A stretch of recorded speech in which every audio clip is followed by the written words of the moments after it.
अस्सलाम वालेकुम। आज हम डिस्कस करेंगे लेक्चर नंबर 15 और इसमें हमारे पास टॉपिक है मॉलिक्यूलर फार्मूला।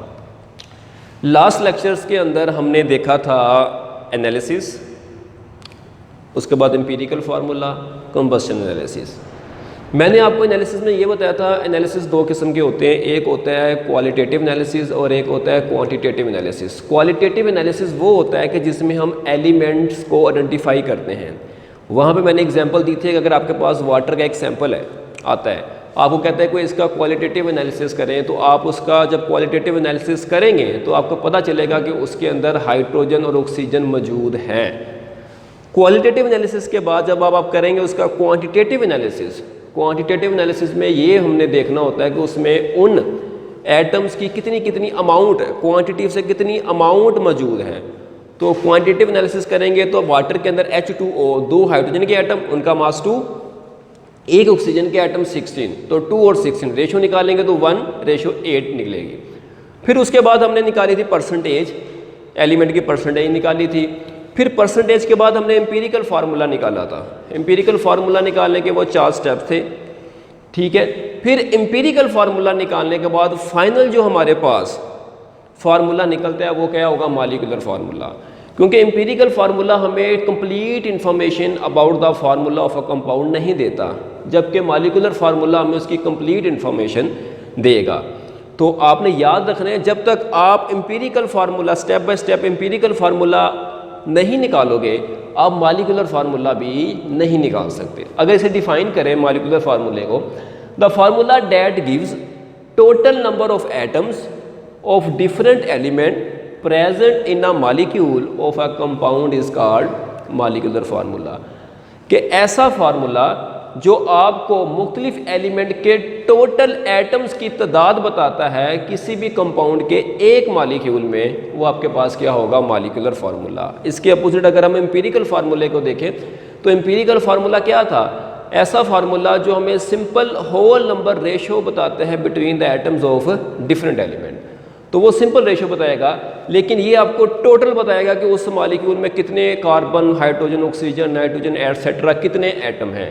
तो मैं रिपीट कर रहा हूँ, formula that gives total number of atoms of different element present in a molecule of a compound is called molecular formula, total atom.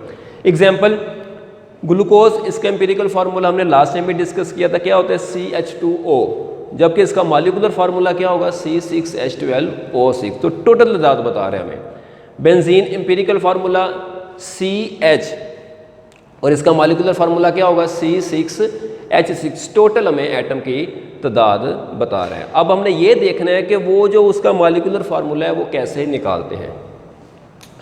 तो formula to calculate molecular formula, तो क्या होगा, molecular formula बराबर होते हैं N इंटू एम्पिरिकल फार्मूला। कि आपने जो एम्पिरिकल फार्मूला निकाला है उसे यहाँ पे पुट करोगे और N की वैल्यू के साथ उसे मल्टीप्लाई कर दोगे। अब what is N? N is a simple integer. N एक सिंपल इंटीजर है और N की वैल्यू हमेशा होगी 1, 2, 3, 4 एंड सो ऑन।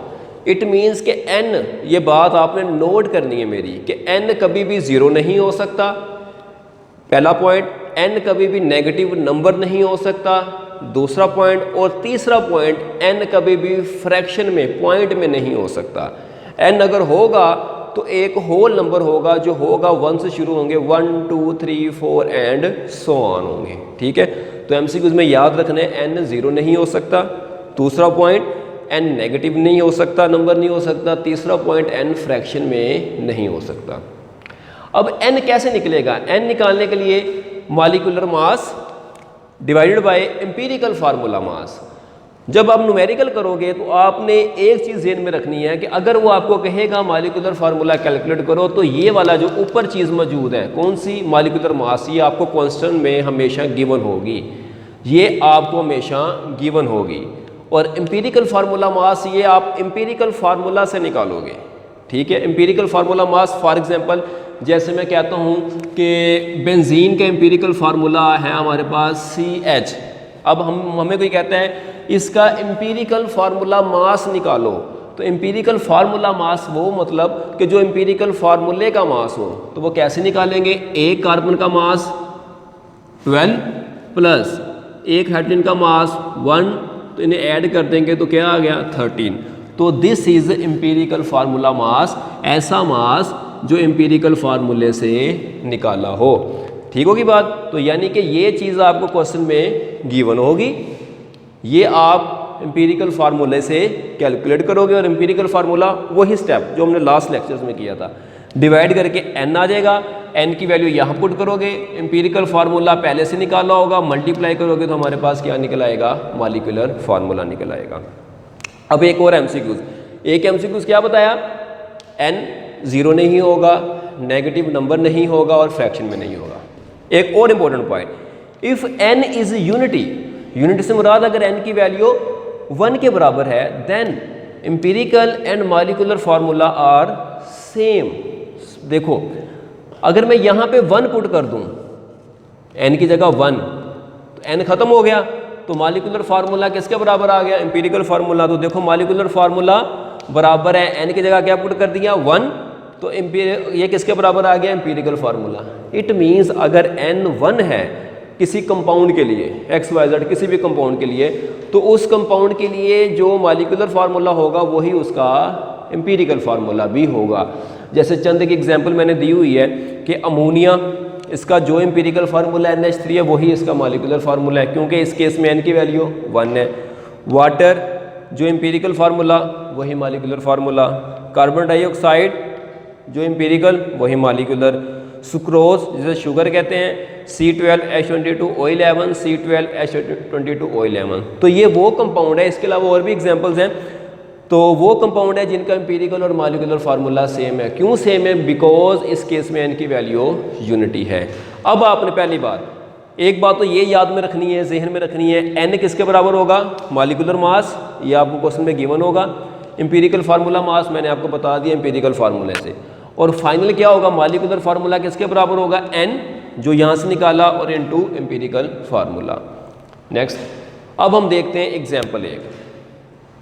ठीक है, तो हमारे पास एग्जाम्पल है 5, the combustion analysis of organic compound show it to contain 65.44% carbon, 5.50% hydrogen and 29.06% oxygen. What is the empirical formula of a compound? If molecular mass of this compound is 110.15 gram per mole, calculate the molecular formula of compound.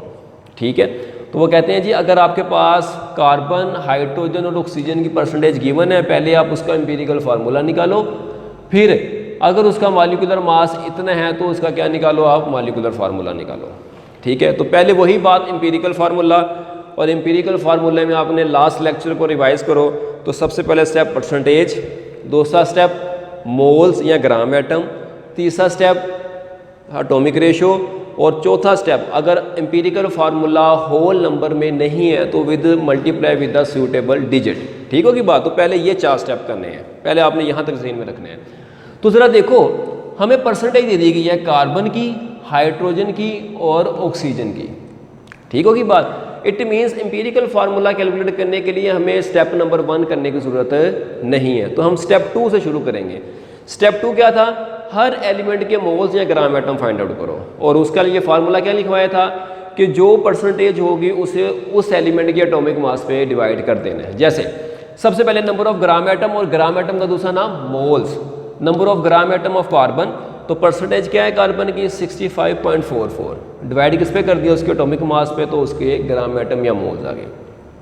फिर number of gram atom of hydrogen, तो उसकी percentage 5.50 और atomic mass 1.00, divide किया तो क्या आ गया? 5.46, ये उसके ग्राम एटम या मोल्स आ गए। ऑक्सीजन तो 29.06%, एटॉमिक मास पे डिवाइड किया तो क्या आ गया? 1.82 ग्राम एटम या मोल्स आ गए ऑक्सीजन की।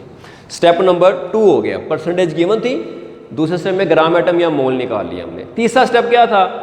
एटॉमिक रेशो, और उसके लिए फार्मूला क्या करवाया था कि moles of that element divided by smallest number of mole. तो ये आप लास्ट लेक्चर को दोबारा देख के रिवाइज भी करने हैं आपने फार्मूले, ठीक है। तो ज़रा देखो इनमें सबसे स्मॉलेस्ट क्या है 1.8, तो सब मोल्स को इस पे डिवाइड कर देंगे। तो ठीक है, रेशो निकालने के लिए कार्बन, हाइड्रोजन, ऑक्सीजन, तो कार्बन की मोल्स कितनी है 5.45, उसे डिवाइड कर दिया स्मॉलेस्ट 1.82, हाइड्रोजन के मोल्स 5.46 डिवाइड कर दिया स्मॉलेस्ट के ऊपर, और ऑक्सीजन 1.82 डिवाइड कर दिया स्मॉलेस्ट 1.82 के ऊपर। इससे आप डिवाइड करोगे तो अप्रोक्सीमेटली 3 और 1। अब स्टेप 4 क्या था, if atomic ratio is not a whole number, fraction में आती है तो फिर उसे सूटेबल डिजिट से मल्टीप्लाई करना है। लेकिन इस केस में देखो तो हमें कार्बन, हाइड्रोजन, ऑक्सीजन की एटॉमिक रेशो क्या है, होल नंबर में आ रही है 3, 3, 1। इट मीन्स मल्टीप्लाई करने की ज़रूरत नहीं है, तो यानी कि स्टेप 4 भी नहीं करना। तो नोट करो 4 स्टेप थे एम्पिरिकल। पहला स्टेप नहीं किया, परसेंटेज गिवन थी, और आखिरी स्टेप नहीं किया क्योंकि उसकी एटॉमिक रेशो होल नंबर में है, ठीक है।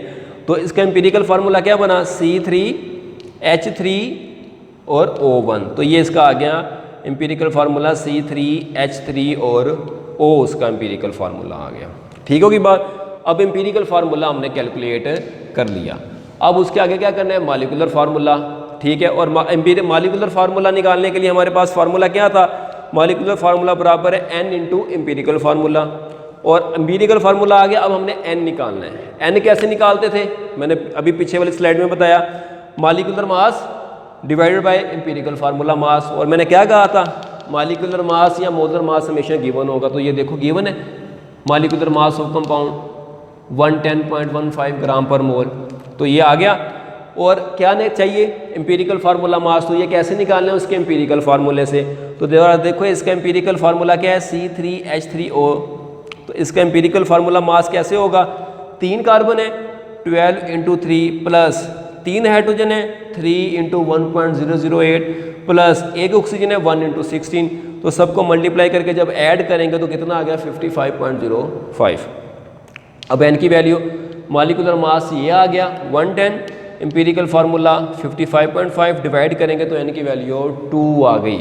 तो मैंने कहा था ना n 0 नहीं हो सकता, नेगेटिव नहीं हो सकता, और आपके पास फ्रैक्शन में नहीं हो सकता, ठीक है। अब n की वैल्यू 2 आ गई, तो अब यहाँ पे मॉलिक्यूलर फार्मूला बराबर है n into empirical formula. n की वैल्यू 2 है, 2 पुट किया, एम्पिरिकल फार्मूला क्या है C3H3O3O, तो मल्टीप्लाई करेंगे तो ये 3 2 से मल्टीप्लाई होगा C6, 3 2 से मल्टीप्लाई होगा S6, और O1 है 2 से मल्टीप्लाई होगा तो O2। तो इसका मॉलिक्यूलर फार्मूला आ गया C6H6 और O2। तो इस तरीके से आपने मॉलिक्यूलर फार्मूला कैलकुलेट करना है। एक और पॉइंट, अगर आपको याद हो लास्ट लेक्चर में मैंने आपको बताया था कंबशन एनालिसिस एक मेथड था जिसके जरिए हम एम्पिरिकल फार्मूला कैलकुलेट करते थे, ठीक है। तो ये कंबशन एनालिसिस है, और इसमें हमने कहा था कि सिर्फ 3 एलिमेंट होने चाहिए। कौन कौन से, कार्बन, हाइड्रोजन और ऑक्सीजन। तो देखो कंबशन एनालिसिस दिया तो उसमें सिर्फ 3 ही एलिमेंट है, कार्बन, हाइड्रोजन और ऑक्सीजन। तो उम्मीद है आपको क्लियर हो गया होगा, और थैंक यू।